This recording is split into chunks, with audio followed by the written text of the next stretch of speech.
Dear students, आज हम class 10th का जो आपका चैप्टर नंबर 10 है लाइट, उसका एक बहुत ही इम्पॉर्टेंट टॉपिक कवर करने जा रहे हैं जिसका नाम है image formation by concave mirror.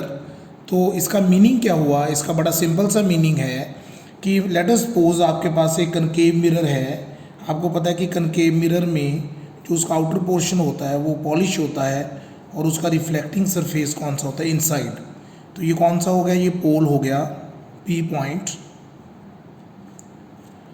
और हमने ये चार चीज़ें नोट करनी है। पोजीशन ऑफ द ऑब्जेक्ट, कि हम ऑब्जेक्ट को कहाँ पे रखेंगे। Position of the image, image कहाँ पे बनेगी। Size of the image, image का साइज कैसा होगा, वो इक्वल साइज की बनेगी, वो बड़े साइज की बनेगी, वो छोटे साइज की बनेगी, ये आपको देखना होगा। And nature of the image, image की नेचर कैसी होगी। जो इमेज है वो रियल होगी, जहाँ वो वर्चुअल होगी, जहाँ वो इन्वर्टेड होगी, या इरेक्ट होगी। इन सभी का जो मीनिंग है वो मैं आपको साथ साथ बताता रहूँगा। तो ये टेबल हमने कंप्लीट करना है। तो ये टेबल तब कंप्लीट होगा बेटा जब आप रे डायग्राम्स को प्रॉपर बना पाओगे। तो सबसे पहला क्वेश्चन हमारे सामने क्या आता है? सबसे पहला क्वेश्चन हमारा ये आता है, पोजीशन ऑफ द ऑब्जेक्ट। क्योंकि अगर आपको ऑब्जेक्ट की पोजीशन नहीं लोकेट करनी आ रही, अगर आपको यही नहीं पता कि ऑब्जेक्ट को हम कहाँ पे रखें, तो इमेज की पोजीशन आप कैसे फाइंड करोगे, इमेज का साइज़ आप कैसे फाइंड करोगे, नेचर कैसे फाइंड करोगे।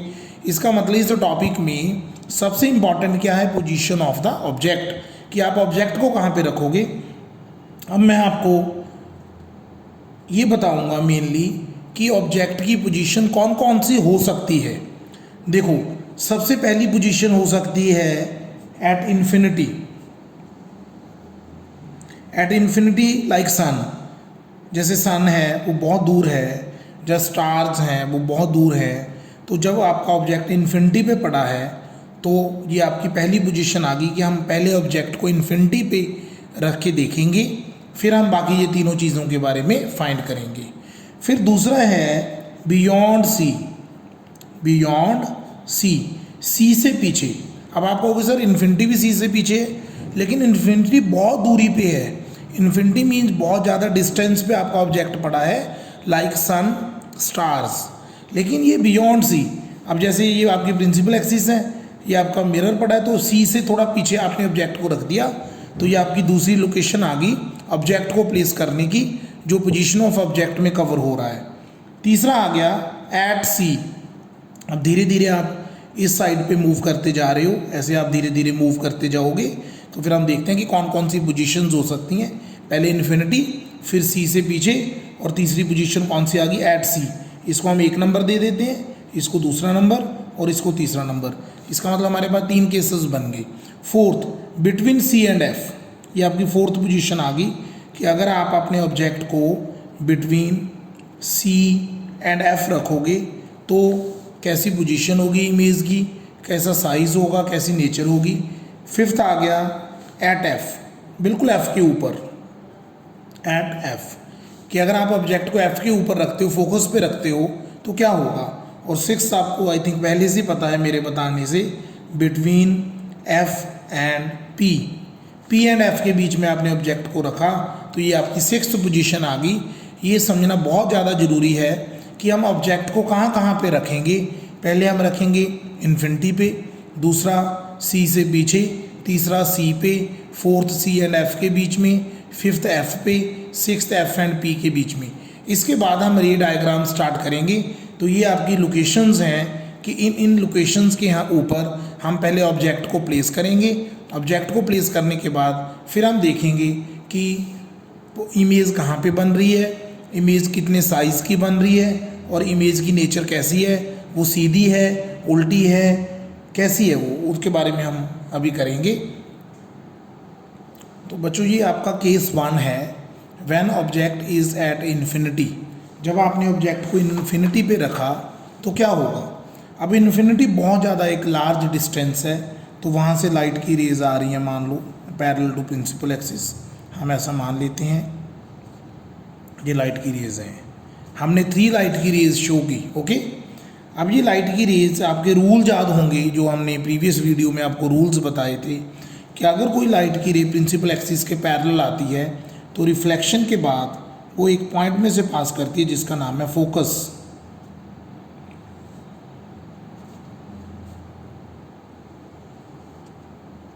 तो इसका मतलब आपकी जो इमेज है वो कहाँ पे बनेगी, फोकस पे बनेगी। तो इसका मतलब अगर हम उस टेबल को साथ साथ लिखें, पोजीशन ऑफ ऑब्जेक्ट, ऑब्जेक्ट की पोजीशन कहाँ पे, इन्फिनिटी पे। Okay, position of image, position of image, image कहाँ पे बन रही है, फोकस पे, एट एफ, फोकस पे इमेज बन रही है। साइज ऑफ द इमेज, कितने साइज की बन रही है, आप देखो आपको कौन सा साइज लग रहा है, size of image point sized, point sized, point बन रहा है वहाँ पे, है ना।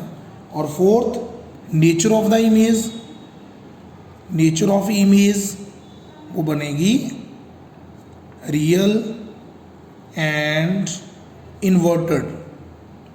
अब एक चीज़ आप नोट कर लो, हमेशा ये अपने दिमाग में बिठा लो इस बात को, कि जब आप कनकेव मिरर यूज़ कर रहे हो, कनकेव मिरर, और इमेज आपकी लेफ्ट हैंड साइड पे बन रही है, तो वो हमेशा रियल एंड इन्वर्टेड ही बनेगी।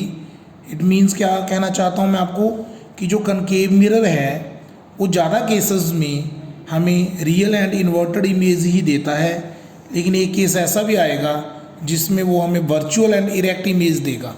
रियल का मतलब वो क्या होता है कि लाइट की रेज रिफ्लेक्शन के बाद एक्चुअल में एक दूसरे को मीट कर रही हैं तो रियल होगी। इन्वर्टेड का मतलब होता है उल्टा, इमेज उल्टी बनेगी, है ना। जैसे कोई ऑब्जेक्ट ऐसे है उसकी इमेज ऐसे बन जाए, इसको हम बोलते हैं इन्वर्टेड। लेकिन ये तो पॉइंट साइज्ड ही है, और रियल इमेज हमेशा इन्वर्टेड होगी, रियल इमेज कभी इरेक्ट नहीं हो सकती। इस चीज़ को आपने याद रखना है। इसका मतलब ये दोनों वर्ड्स एक दूसरे के साथ अटैच हैं, रियल एंड इन्वर्टेड। तो ये आपका मैंने आपको केस नंबर 1 करवा दिया, जब आपका ऑब्जेक्ट कहाँ पे था, इन्फिनिटी पे था। अगर मैं केस नंबर 2 करूँ, अभी केस नंबर 2 था आपका कि when the object is beyond C, जब आपका ऑब्जेक्ट सी से पीछे है तो हम प्रिंसिपल एक्सिस बनाते हैं। ये आपका पोल है, ये फोकस है, ये सी है, आपका ऑब्जेक्ट यहाँ पे पड़ा है। ऑब्जेक्ट केस नंबर 2 आपको याद होगा, जो क्या था, बियॉन्ड सी। तो मैं यहाँ पे लिख दूँ, ये केस 1 हो गया, केस 2 बियॉन्ड सी, सी से पीछे। अगर आपका ऑब्जेक्ट सी से पीछे पड़ा है तो अब आपने इसकी रे डायग्राम बनानी है। तो एक रे को तो आप प्रिंसिपल एक्सिस के पैरेलल भेज दो, रिफ्लेक्शन के बाद वो फोकस में से पास करेगी, फोकस में से पास करवा दो। दूसरी रे को आपकी मर्जी है, आप फोकस में से पास करवा दो। दूसरी रे को आपने फोकस में से पास करवा दिया। अब जब वो रिफ्लेक्ट होगी यहाँ से तो वो दोनों रेज यहाँ पे मीट करेंगी। ओके, तो जिस पॉइंट पे वो दोनों रेज मीट करेंगी ये आपकी इमेज बन गई। जो रे डायग्राम्स हैं जो प्रैक्टिस से आएंगी, जितनी आप ज़्यादा प्रैक्टिस करोगे उतनी ज़्यादा रे डायग्राम्स आपको समझ में आएंगी, इस बात का आप ध्यान रखोगे। तो अगर आपका ऑब्जेक्ट सी से पीछे पड़ा है तो एक लाइट की रे को आपने पैरेलल टू प्रिंसिपल एक्सिस भेज दिया, वो फोकस में से पास करी। एक को आपने फोकस में से भेज दिया, वो प्रिंसिपल एक्सिस के पैरेलल होगी, तो दोनों रे यहाँ पे मीट कर रही हैं। मान लो ऑब्जेक्ट का नाम हमने रख दिया AB, इसका नाम हमने रख दिया MN।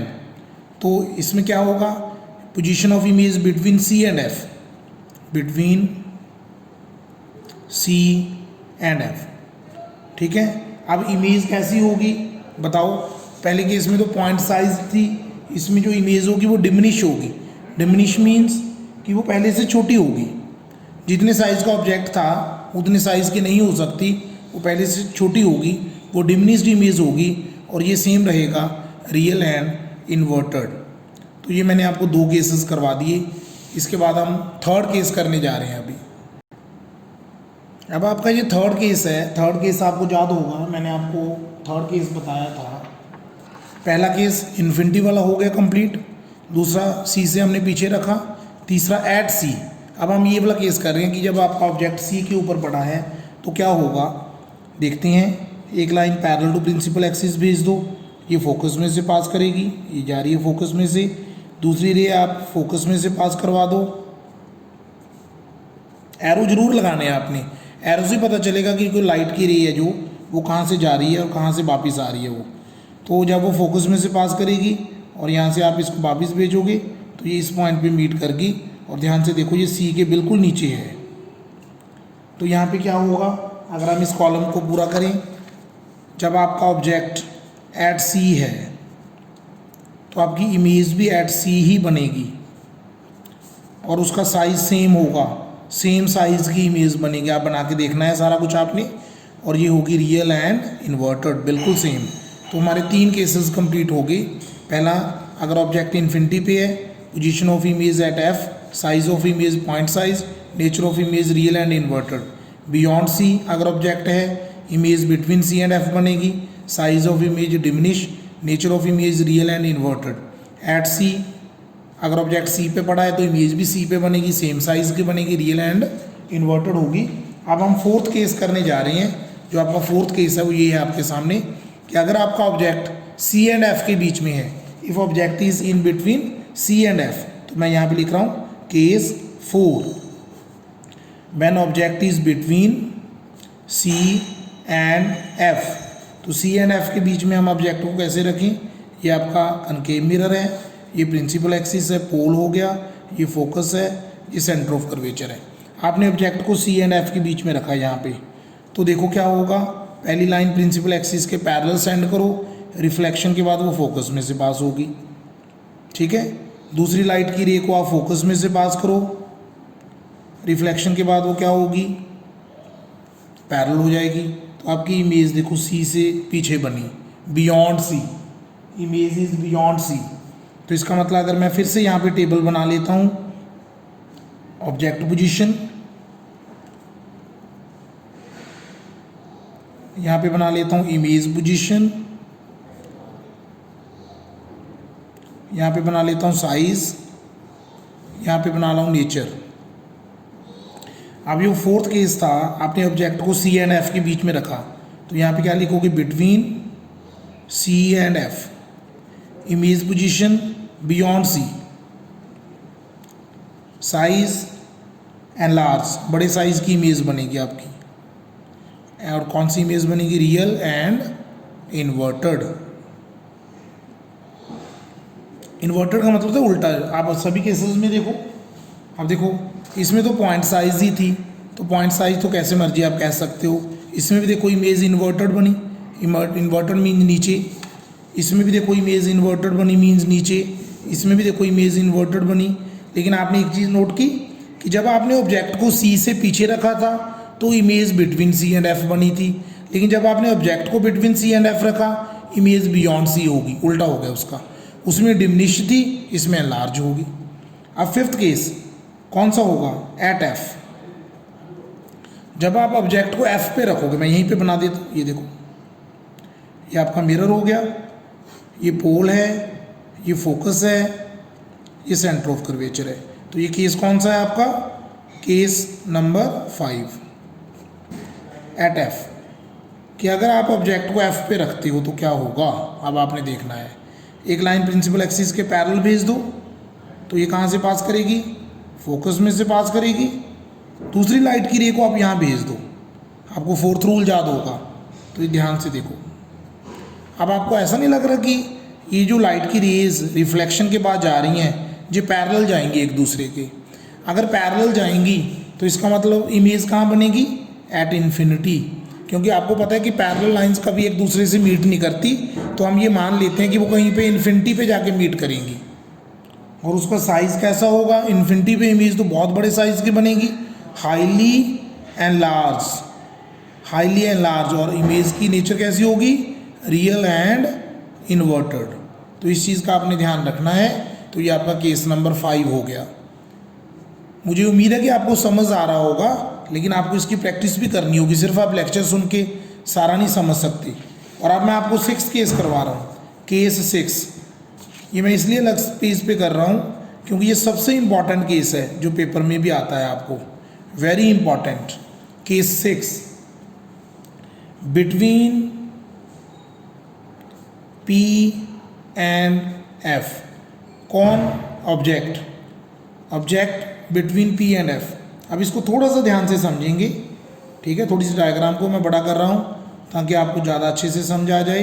क्या इसमें डिफरेंट चीज़ होगी, ये पोल है, ये फोकस है, ये सेंटर ऑफ कर्वेचर है, यहाँ पड़ा है आपका object. Object is between F and P. अगर आपका ऑब्जेक्ट एफ एंड पी के बीच में है तो कैसे आप इसकी इमेज बनाओगे, अब ये चीज़ आपने सोचनी है। बहुत ध्यान से करने वाला ये कंसेप्ट है। इसमें देखो पहली रे, अब आप फोकस से आगे हो तो आप एक रे को फोकस में से ऐसे पैरेलल भेज के फोकस में से भी पास कर सकते हो, ठीक है। दूसरी रे को यहाँ भेज के ऐसे मूव करवा सकते हो, तो आपकी मर्जी है, जैसे आपको ठीक लगे। 4 रेज के बारे में आपको पता है, आप चारों में से कोई मर्जी रे भेज दो। चलो हम पहली रे फोकस में से भेजते हैं, पैरेलल भेज दी मैंने, रिफ्लेक्शन के बाद वो कहाँ जाएगी, फोकस में से, ओके। दूसरी रे को मैंने क्या किया, पोल के साथ वो उसका कोलिजन हुआ, कोलाइड की, ठीक है। तो अब ये कहाँ पे जाएगी बताओ मुझे, इस साइड पे जाएगी। 2 रे भेज दी मैंने, ये ऑब्जेक्ट था आपका जो आपने एफ एंड पी के बीच में रखा था। तो पहली रे प्रिंसिपल एक्सिस के पैरेलल गई, रिफ्लेक्शन के बाद वो फोकस में से पास हुई। दूसरी मैंने पोल के साथ यहाँ पे एंगल आई और एंगल आर भी आप शो कर सकते हो, अदरवाइज उसकी ज़रूरत नहीं है। अब आपने देखो कि ये रेज आपको लगता है कहीं पे मीट करेंगी, नो, इनका तो गैप इंक्रीज हो रहा है। जैसे जैसे आप आगे जाओगे, ये देखो मैं आपको थोड़ा सा और आगे जाके दिखाता हूँ, इनका गैप बढ़ता जाएगा, तो ये कभी मीट नहीं करेंगी। तो इनको मीट करवाने के लिए हमें क्या करना होगा, इनको बैकवर्ड प्रोड्यूस करना होगा, बैकवर्ड। जब आप इसको बैकवर्ड प्रोड्यूस करोगे, ध्यान से देखो, तो ये कहीं ना कहीं मीट करेंगी, ये मीट करेंगी इस पॉइंट, ओके। ये पॉइंट आपने समझना है। तो इसका मतलब जो आपकी इमेज है, ये आपकी इमेज बन गई। तो अगर आप यहाँ पे कह सकते हो कि ये कौन सी इमेज है, इन्वर्टेड इमेज है, नो, ये कौन सी इमेज है, वर्चुअल एंड इरेक्ट। ये वर्चुअल एंड इरेक्ट इमेज बन गई। इसका मतलब जो आपका लास्ट कॉलम था, नेचर ऑफ द इमेज, वो होगी इसकी वर्चुअल एंड इरेक्ट। अगर हम साइज़ की बात करें, इस इमेज का साइज़ आपको कैसा लगता है ऑब्जेक्ट के कंपैरिजन में, बताओ। साइज़ जो है इसका एनलार्ज है, ये बड़े साइज़ की इमेज होगी, एनलार्ज्ड, साइज़ बड़ा हो गया। अच्छा, position of image, position of image, image की पोजीशन कहाँ पे होगी, behind the mirror, behind the mirror. तो इसका मतलब ये एक केस ऐसा है, ये पहला केस ऐसा है जिसमें जो इमेज है वो मिरर के पीछे बनी, तो ऑब्वियसली वो वर्चुअल होगी, इरेक्ट होगी, सीधी बनी, एनलार्ज होगी, बड़े साइज़ की होगी, मिरर के पीछे बन रही है। तो 4 पॉइंट ही थे, ऑब्जेक्ट की पोजीशन, इमेज की पोजीशन, इमेज का साइज़ और इमेज की नेचर। तो आपका ये पूरा टॉपिक जो था आज, जिसमें हमने रे डायग्राम्स को समझा, किसकी, कनकेव मिरर की रे डायग्राम्स। और आपकी बुक में मैं आपको दिखाना चाहता हूँ, आपकी बुक में हमारे पास यहाँ पे एक टेबल बना हुआ है, ये देखो, ये टेबल है। वैसे ये पूरा टेबल मैंने आपको करवा दिया, टेबल 10.1, लेकिन आप इसको समझ के ध्यान से करोगे। और रे डायग्राम्स आपकी बुक में यहाँ पे दी हुई हैं 6, लेकिन मैंने वो 6 आपको करवा दी। तो आज आपने इस काम को कंप्लीट करना है सभी बच्चों ने। Okay, thank you.